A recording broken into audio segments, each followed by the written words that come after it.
50 years ago, Title IX was created to protect women and girls from sex discrimination. Today, it is being weaponized by the Biden administration and woke administrators to impose it upon women and girls, even in their school districts. Girls no longer have safe spaces. That's not a guarantee anymore. Schools will commit sex discrimination in order to accommodate the feelings of a boy. This sounds unbelievable, but it's true. It just happened here in Sun Prairie, Wisconsin. A lot of the woke will defend Sun Prairie's decision, the gender expansive policy, which basically allows biological boys to come and go from women's sacred private spaces, the private spaces of girls, the spaces where girls think that they are safe, where they can change, where they can shower, where they're among members only of their same sex. Well, that's now an illusion for girls, and it's pretty scary. I'm a mom of 4 girls, and I'm terrified. I can't believe that there is a policy that forces 14 to undress and to shower before a biological male with an intact and exposed penis. Yeah, I hate saying that word, but I find that I have to say it over and over again because this is really happening. Men are exposing their genitalia to young girls. Whether they are doing this for whatever reason, it's happening and it's not fair. Okay, it's just not fair and it's not moral. It's just bad, just plain old bad. And apparently in the situation of Sun Prairie, if you haven't heard, if you're living under a rock and you haven't heard this story, a trans-identified 18-year-old exposed his penis in a shower room. This is an egregious violation of the personal dignity of the girls, the 4 teenage girls, 14-year-old girls who were there. And it's not kind and inclusive to just allow it to happen. In fact, I think it's pretty darn not kind to allow it to happen. The parents and grandparents who spoke at the school board meeting just last week, Monday, they expressed their outrage. They expressed their concern. And these were not ideologues. Sun Prairie is not a red area.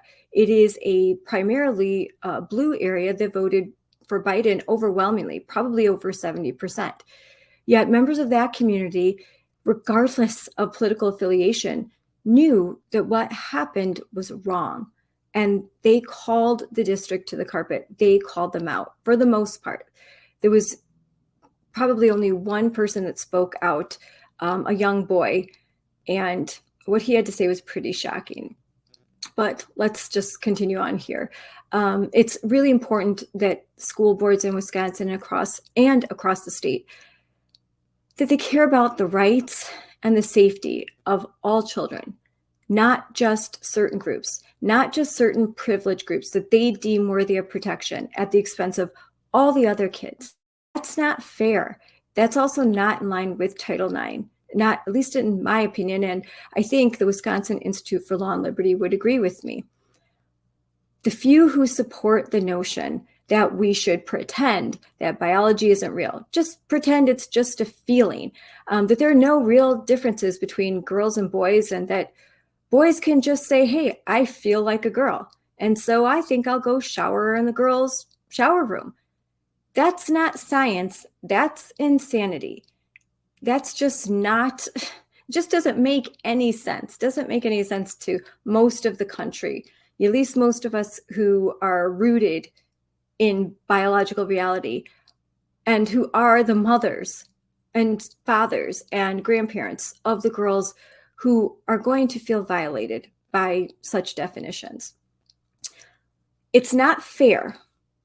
It's absolutely not fair to gaslight parents and girls. It's not fair to make the girls feel like they are wrong for feeling uncomfortable, that they are wrong for wanting to have a safe space, to have a private space. It's just not fair to say that they are the ones that should step aside and just, find a janitor's closet to change in, I guess.